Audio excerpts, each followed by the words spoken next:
Madame, Monsieur, bonsoir. Bienvenue au sommaire de ce journal. Le général de corps d'armée Ahmed Gaïd Salah préside la cérémonie de passation de pouvoir et l'installation du général-major Mohamed Adjouroud dans les fonctions de commandant de la 6e région militaire à Tamanrasset.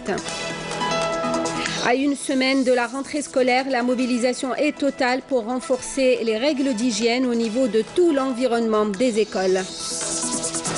Une opération de nettoyage et de sensibilisation d'envergure sera lancée dès jeudi à travers tout le territoire national, a annoncé la ministre de l'Environnement. Le premier groupe de Hadji issus des wilayas de l'Est est arrivé à Constantine. Au total, ce sont 20 vols qui sont programmés vers l'aéroport de Constantine depuis Jeddah. La coopération, pour commencer, le président du Conseil de la Nation, Abdelkader Ben Salah, a reçu aujourd'hui le président de l'Assemblée nationale du Malawi, Richard Makoa Mzowoya, actuellement en visite officielle en Algérie. Pour Abdelkader Ben Salah, cette visite constitue l'amorce d'une nouvelle ère dans les relations entre les deux pays. La question de la consolidation des relations entre l'Algérie et le Malawi dans le domaine de l'enseignement supérieur et de la recherche scientifique a été aujourd'hui au centre de l'entretien qu'a eu Tahar Hadjar, le ministre de l'enseignement supérieur et de la recherche scientifique, avec le président de l'Assemblée nationale du Malawi. Le général de corps d'armée Ahmed Gaïd Salah, vice-ministre de la Défense nationale, chef d'état-major de l'armée nationale populaire, effectuera à partir de demain une visite de travail au niveau de la 4e région militaire.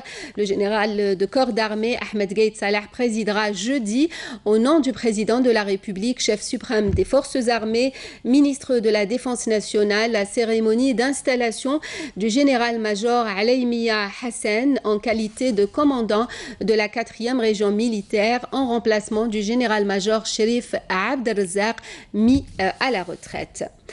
Le général de corps d'armée Ahmed Gaïd Salah, vice-ministre de la Défense nationale, chef d'état-major de l'ANP, a présidé ce mardi, au nom du président de la République, chef suprême des forces armées, ministre de la Défense nationale, la cérémonie de passation de pouvoir et l'installation du général-major Mohamed Adjouroud dans les fonctions de commandant de la 6e région militaire à Tamanrasset, en succession du général-major Meftah Souab, nommé commandant de la 2e région militaire à Oran. Abdelmajid Benkassi.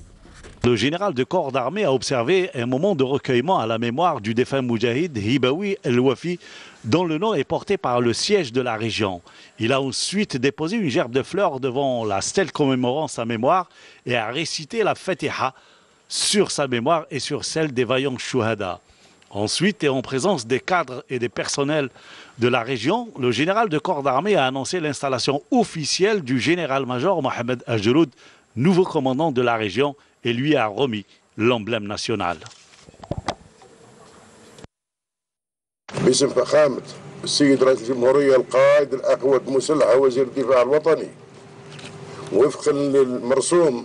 Au nom de son Excellence, le président de la République, chef suprême des forces armées, ministre de la Défense nationale et conformément au décret présidentiel du 16 août 2018, j'installe officiellement en ce jour le général-major Mohamed Adjouroud, commandant de la 6e région militaire, en succession au général-major Meftah Souab, nommé commandant de la 2e région militaire. Après l'approbation du procès-verbal de la passation de pouvoir, le général de corps d'armée a tenu une rencontre avec le commandement et les cadres de la région où il a prononcé une allocution suivie par toutes les unités des 6e et 4e régions militaires et à travers laquelle il a rappelé les efforts laborieux qui ne cessent d'être consentis par les unités de la 6e région militaire déployées le long de nos frontières sud pour la sécurisation et la protection du pays contre tous les fléaux et menaces. La mission de défendre amplement et en permanence l'Algérie avec toutes ses frontières nationales et de renforcer les fondements de sa sécurité et sa stabilité exige de persévérer à l'édification d'une armée puissante et moderne qui jouit toujours d'une disponibilité opérationnelle de haut niveau. Une armée éclairée par une vision clairvoyante dont les objectifs sont bien définis. Une armée qui tient compte de tous les défis qu'elle doit prévoir et surmonter grâce au soutien immuable de son Excellence, Monsieur le Président de la République, chef suprême des Forces armées, ministre de la Défense nationale. Le général de corps d'armée a salué les résultats obtenus dans le domaine de la lutte antiterroriste au niveau de la 6e région militaire, soulignant que le nombre important de terroristes mis hors d'état de nuire en peu de temps fait montre de l'efficacité de la stratégie adoptée pour l'éradication totale de ce fléau dangereux et dévastateur. Dans ce contexte, il n'y a pas l'ombre d'un doute que la mission de la lutte contre le terrorisme résiduel constitue une mission permanente dont la fin ne sera atteinte qu'après l'éradication du dernier terroriste dans notre pays. Que tout le monde sache que les enfants de l'armée nationale populaire, digne héritière de l'armée de libération nationale, sont honorés de l'accomplissement des nobles missions qui leur sont confiées. Et ils prêtent serment devant Allah et devant la patrie d'œuvrer sans répit à contrecarrer toute éventuelle menace, quelle que soit sa nature, et à demeurer le rempart fort pour que l'Algérie soit toujours et à jamais, je répète, toujours et à jamais, souveraine et sécurisée dans toutes ses frontières, grâce à Allah le Tout-Puissant. Le général de corps d'armée a ensuite suivi les interventions des personnels de la région qui ont réitéré leur indéfectible engagement pour l'accomplissement de leur mission avec toute la rigueur nécessaire et la détermination requise. Le ministre des Affaires étrangères, Abdelkader Msahel, est en visite officielle de 2 jours en Afrique du Sud à l'invitation de son homologue sud-africaine. Le ministre des Affaires étrangères est notamment porteur d'un message du président de la République, Abdelaziz Bouteflika, à son homologue sud-africain. À une semaine de la rentrée scolaire, les préparatifs se poursuivent. Plusieurs nouvelles structures éducatives seront réceptionnées. Oran bénéficiera de 35 cette année. Farah Hamadesh, Amir Nebesh. 35 établissements scolaires ouvriront leurs portes aux 356 000 élèves oranais à travers les différentes communes. Ces nouvelles infrastructures scolaires viendront desserrer les taux sur les écoles qui enregistrent une surcharge des classes qui appliquent le système des classes à double vacation. Dans le cadre des dispositions prises par le gouvernement et qui visent à lever le gel sur des projets de développement et d'infrastructures, le secteur de l'éducation dans la wilaya d'Oran voit son parc étoffé par la réception de 35 nouveaux établissements scolaires pour cette rentrée 2018-2019. بحظيرة تربوية إضافية أكثر من 35 مؤسسة تربوية يتم استلامها لهذا الدخول المدرسي. Un chiffre appelé à augmenter au cours de cette année avec la réalisation de 3 projets. Dans le courant de l'année, il est prévu la réalisation d'un primaire, d'un CEM et d'un lycée qui seront implantés dans les grands complexes immobiliers relevant de l'ADL ou de l'OPGI.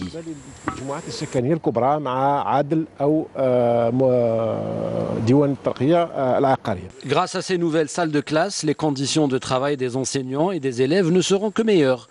De quoi présager de bons résultats scolaires pour l'année prochaine.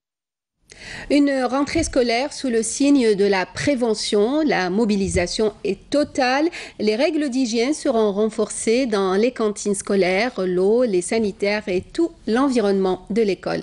Rami Amer, Naïma Chekchek. Les 3 directions de l'éducation nationale d'Alger ont informé leurs différents corps et les directeurs d'école des instructions émanant de la tutelle liées au plan préventif dans les écoles contre l'épidémie de choléra.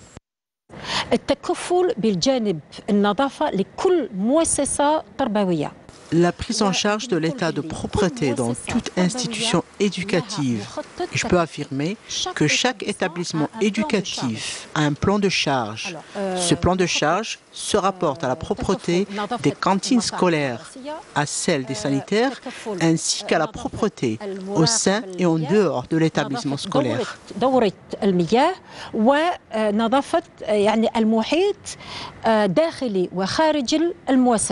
Les établissements scolaires s'attellent déjà à la propreté des lieux et s'assurent de l'état des robinetteries, de celui des citernes et des conduites d'eau. Focus sur la sécurité en matière de santé avec l'installation de cellules d'urgence pour la santé. La cellule est constituée du secrétaire général de la direction de l'éducation, qui est président de cette cellule, un médecin coordinateur pour la détection et le suivi, des inspecteurs de l'administration, des inspecteurs et des conseillers de l'éducation scolaire et enfin du responsable du bureau de l'activité culturelle et de la santé scolaire. On doit donc identifier les lieux pouvant être source de danger. Nous avons pris toutes les mesures avant la rentrée scolaire pour que celle-ci se fasse dans de bonnes conditions, Inch'Allah. D'autres cellules de la santé et de l'hygiène, dépendant des communes, agissent elles aussi sur la question de la propreté dans les écoles.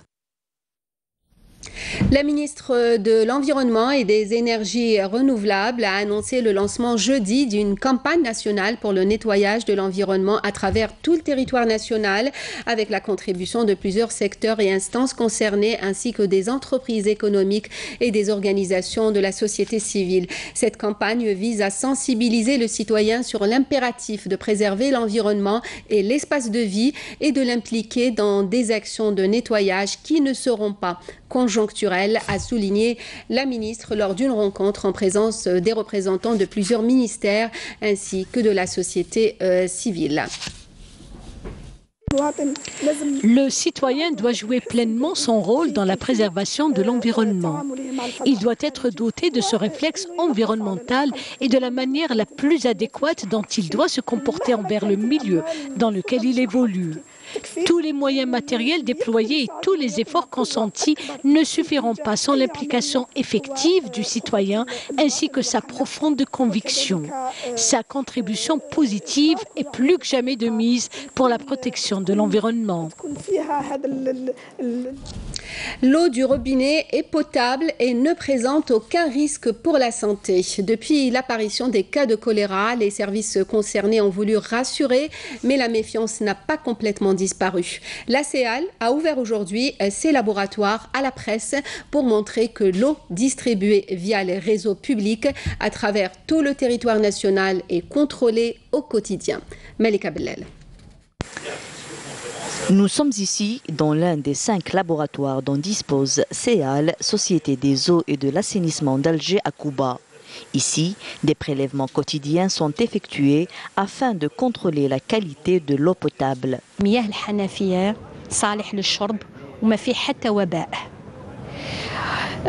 L'eau du robinet distribuée via les réseaux publics à travers tout le territoire national est contrôlée quotidiennement. Elle est parfaitement saine, potable et de bonne qualité. On procède à plus de 60 000 analyses microbiologiques par an. On fait plus de 60 000 analyses microbiologiques par an. Et afin de rassurer et mettre un terme aux craintes de certains citoyens, les prélèvements quotidiens sont multipliés par 2 ou 3, surtout dans les zones suspectées.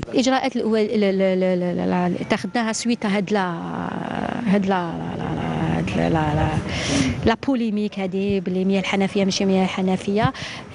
d'augmenter sensiblement le taux de chlore.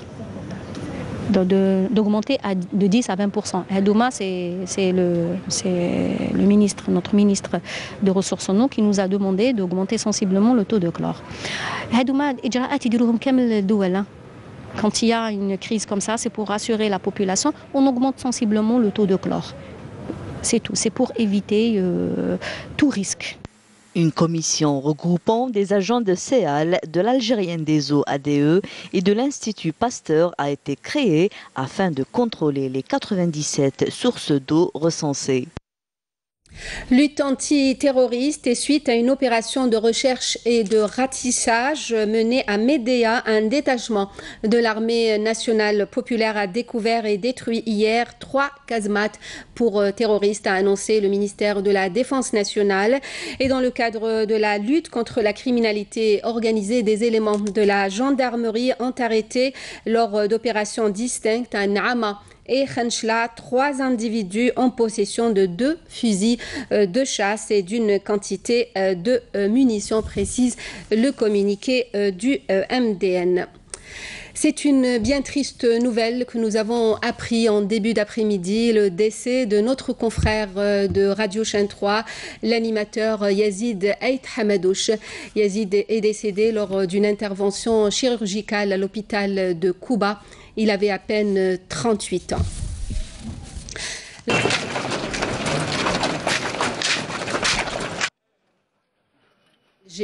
Aux côtés de sa famille, de ses amis et de ses collègues, le ministre de la Communication, Jamel Kawan, le ministre de la Culture, Azzeddine Mehoubi, le président de la RAV, le directeur général de la Radio nationale et une foule nombreuse.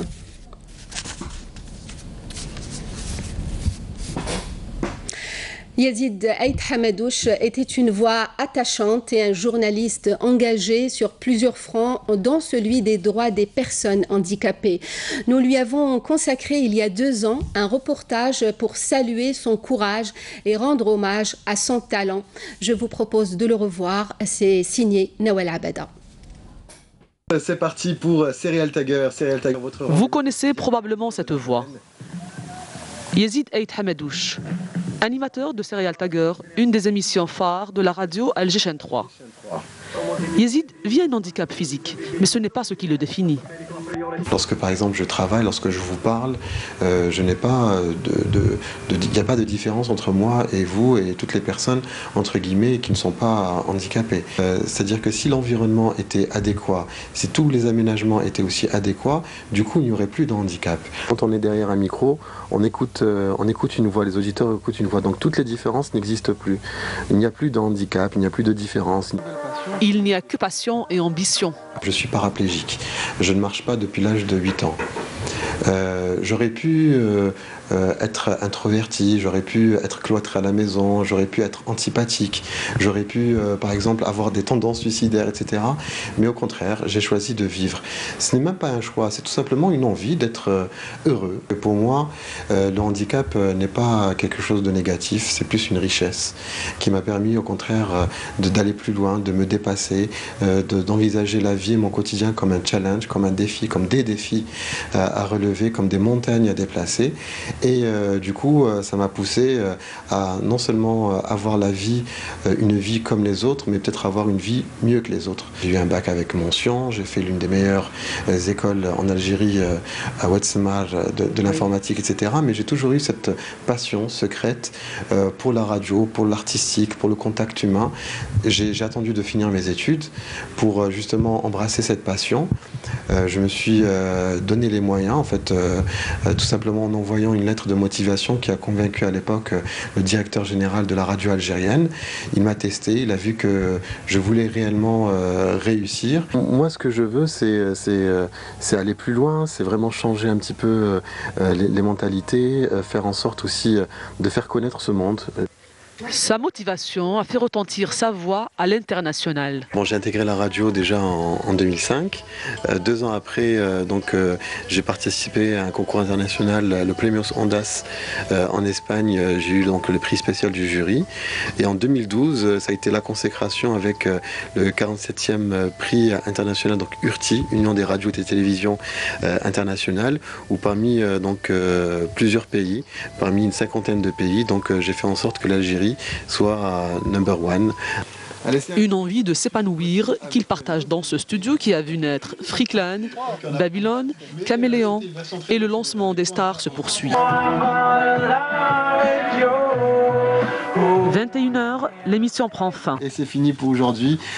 Mais pas le travail. Première heure le lendemain, il est sur le terrain.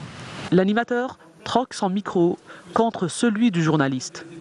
Il m'était indispensable qu'à un moment donné dans ma carrière, de ma vie, que je puisse aussi militer, que je puisse aussi servir des personnes qui sont dans la même situation que moi, à savoir le handicap, pour pouvoir en tant soit peu arranger leur situation et puis surtout changer le regard de la société concernant justement cette frange de la population, à savoir un regard un peu plus positif, un peu moins misérabiliste et pour justement faire en sorte qu'on soit considéré et visible dans la société. L'émission qu'anime Yazid Aït Hamadouche nous a beaucoup apporté en tant que pour communiquer. Il fait partager à l'opinion publique à travers son émission la vision de droit. Pour le 14 mars, c'est une journée où on doit encore faire le bilan. On doit aussi dire voilà ce qu'on a fait, ce qu'on n'a pas fait, ce qui reste à faire. Le chemin reste malheureusement très très long. On avance petit à petit.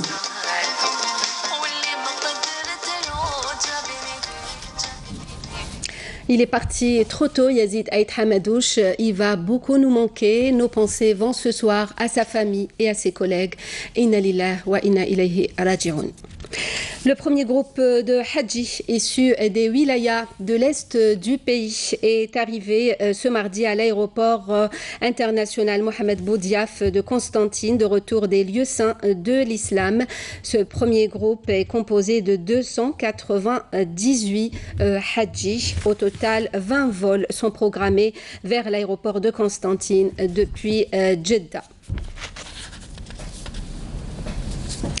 Avant de passer au sport, on parle de l'un des plaisirs incontournables de l'été, les glaces. Une glace, oui, mais une bonne glace artisanale aux fruits, pas trop sucrée, à déguster aussi avec les yeux. C'est un reportage de Anissa Bouzid.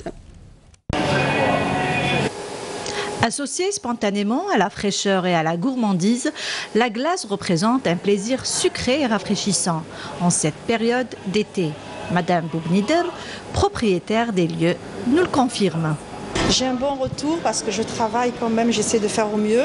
J'essaie beaucoup de travailler ce que font différemment les autres gélatos, c'est-à-dire ici sur Alger.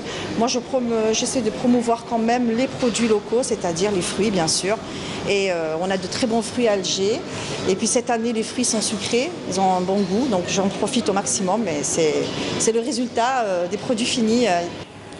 La glace se décline sous diverses formes, bac, cornet ou coupe, et au parfum des plus communs aux plus exotiques. Les consommateurs en raffolent. Les bonnes glaces comme ça, non, malheureusement.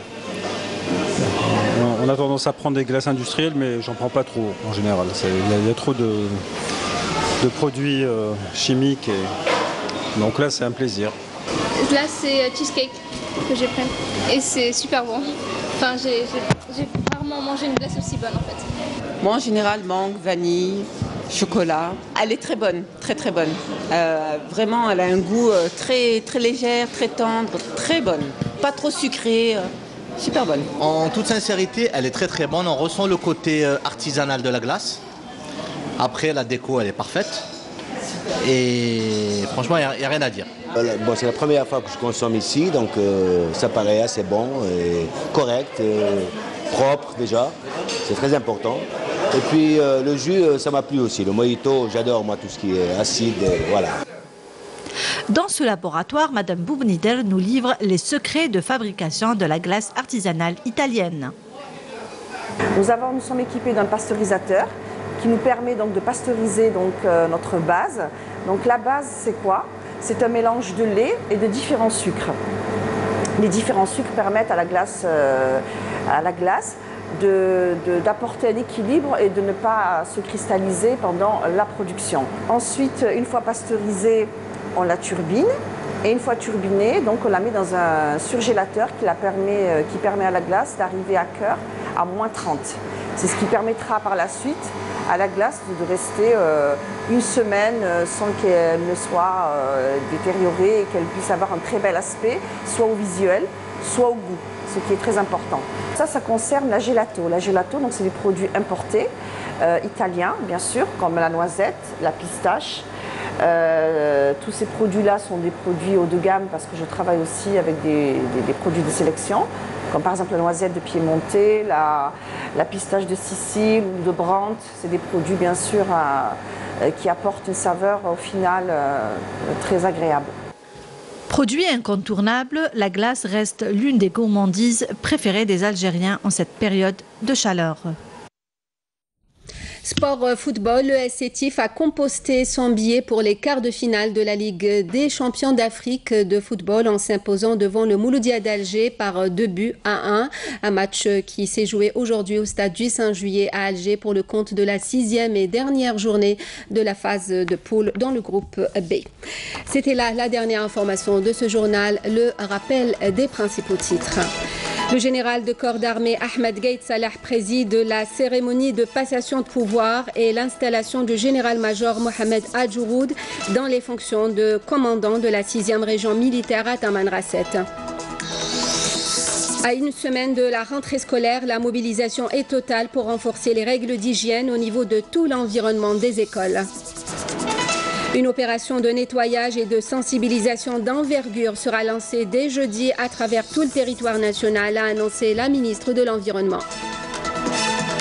Le premier groupe de Hadji issu des wilayas de l'Est est arrivé à Constantine. Au total, ce sont 20 vols qui sont programmés vers l'aéroport de Constantine depuis Jeddah. Merci à vous de nous avoir suivis. Vous pouvez retrouver nos programmes sur notre site internet, la page Facebook et la chaîne YouTube de Canal Algérie. Pour le journal à 20h, l'édition en arabe. Demain à midi, Sarah Sharif. Nous, on se retrouve à 19h. Passez une bonne soirée.